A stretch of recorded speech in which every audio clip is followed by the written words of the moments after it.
இதில் 1/4 டம்ளர் உளுந்து எடுத்து அரைச்சி வச்சுருக்கேன். ஒரு 1/4 teaspoon baking soda, food colour. சின்ன வயசில் சாப்பிட்ட தேன் மிட்டாய்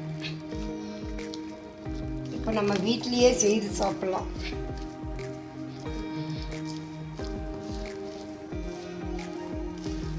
நம்ம ஜீரா காய்ச்சிக்கலாம். 1 கப் சர்க்கரை காய்ச்சிக்கலாம்.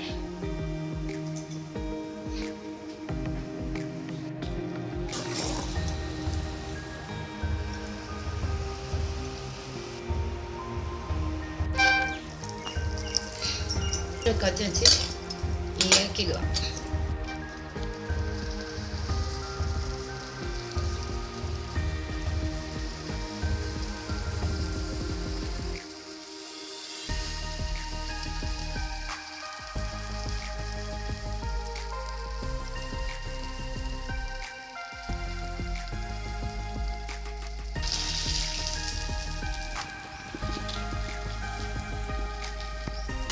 தேன் மிட்டாய் ரெடி ஆயிடுச்சு.